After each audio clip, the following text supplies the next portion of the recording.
Will my kids survive AI? Here are some concerns.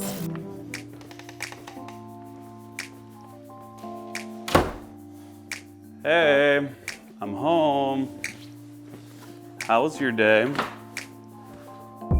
Whoa! Where did this video? Nothing is real. I tried to use AI to make Christian art for my church, and then something went terribly wrong. You know, I can't say that I hadn't been warned about this because in previous videos, actually thousands of you had commented, "Don't use AI. It's bad. Stay away from it." My first hint that something was off was I was trying to have AI generate images of King David, who is living in the ancient Near East. He's a Jewish man. He's living in what we call now the Middle East, but all it would generate were pictures of white men in like old-timey armor. I was like, that's weird.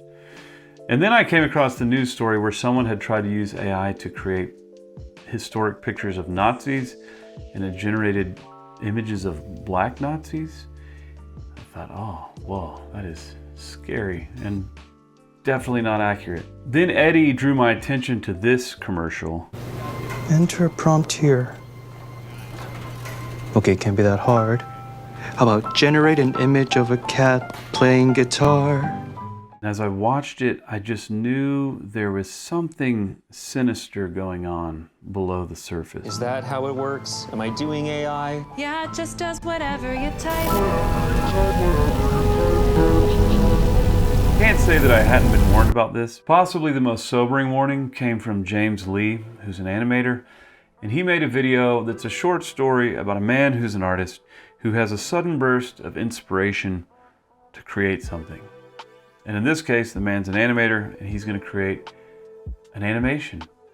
And I felt like I had a lot in common with the main character of the short story because I'm an artistic guy and I'll often get a sudden burst of inspiration and want to go out and make something great, write a song or something like that. So I kind of knew where the guy was coming from. But in this story, the man's AI buddy takes him down a different path. And the video ends like this. I got so many things to show you.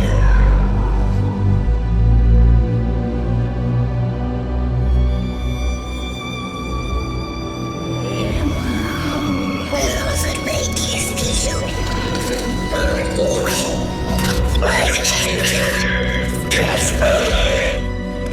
what is this world? Freaking beautiful. I like all the things you showed me. I knew you would. I saw the video, I closed my laptop, and I have not posted on YouTube in the 6 months since then.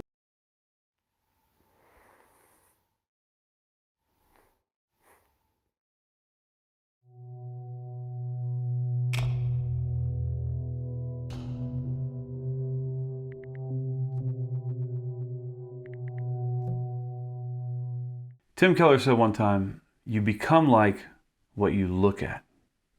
AI is a great technology, and technology can change culture. The ancient Romans were way ahead on technology. Ancient Rome had indoor plumbing in 200 BC. Imagine that. Water running into their houses through pipes, sewage running out of their houses through pipes. 2,224 years ago.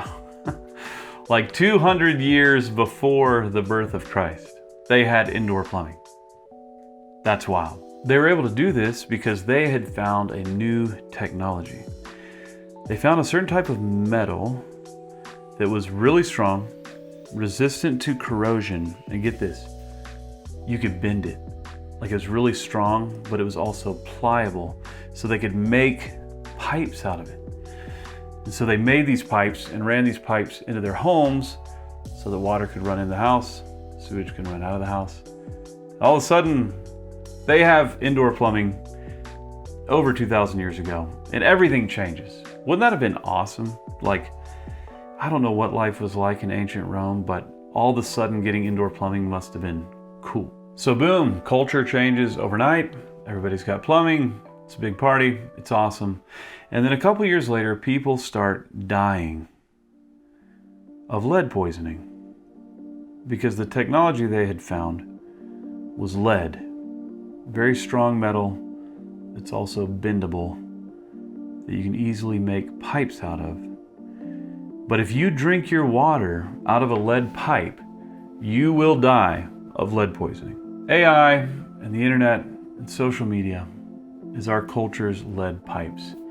It's amazing. It's a tool that has allowed for a lot of things, like we can connect with each other. I'm on Zoom with people in Africa every month. You can connect with your grandparents. You can do all these things.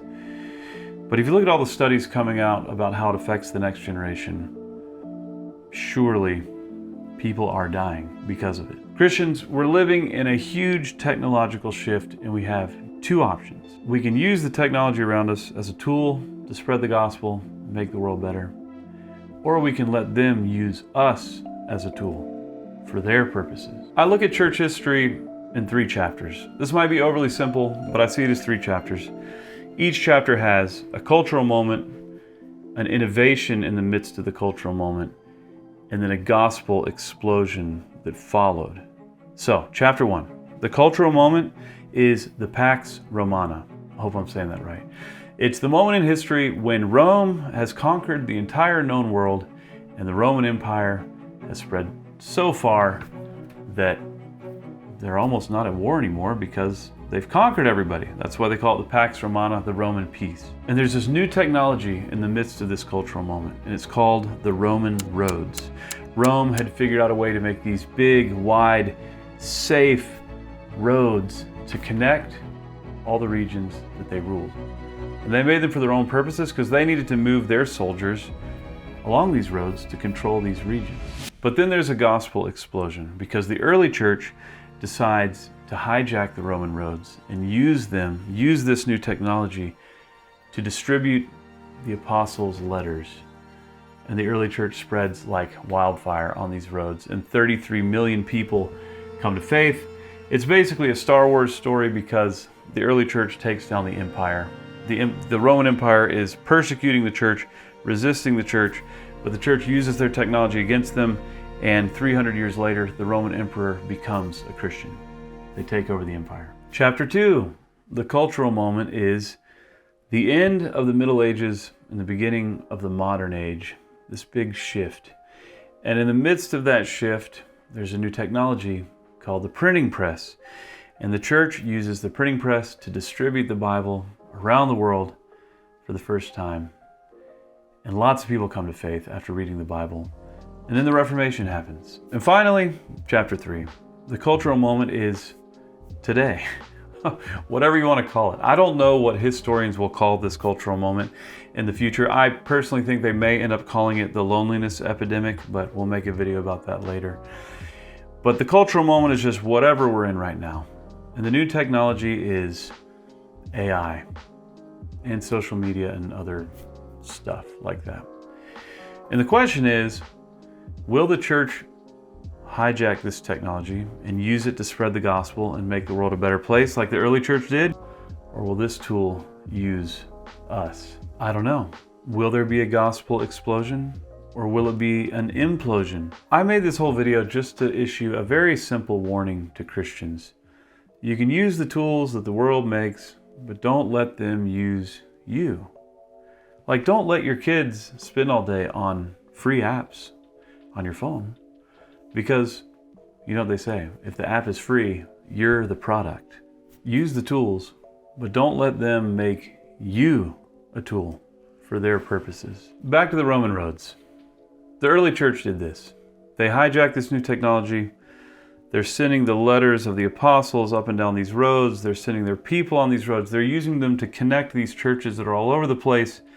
The church spreads. That's what happens. But what if, as they were doing that, they're taking letters up and down these roads, and they notice that there's someone else using the roads too, which is the Roman army, because that's who they were built for. And so as Christians are traveling on the roads distributing letters, they notice that the Roman army is on the roads doing their thing, and they think, Okay, well, we're both on these roads. Why don't I just ask if I can join the Roman army too? Maybe I could be like a Jewish mercenary, part of the Roman army, and get paid, because I'm already having to walk up and down these roads with these letters anyways. Let's kill two birds with one stone. What would have happened if they'd done that? You can't do both. You can't do the church's purpose and Rome's purpose at the same time just because you're using the same technology. It sounds crazy, right? Isn't that not the craziest example you've ever heard in a YouTube video? You can use the tools that the world makes, but don't let them use you. And honestly, there's parts of the technology that the world's making right now that we can't use at all. There's parts of this whole thing that's just a lead pipe. Don't drink your water out of it, or you will die. If you like conversations like this about technology, the Bible, culture, then check out this video and we'll keep the conversation going. And I want to hear from you, so if you want to talk about it, put it in the comments and I'll respond.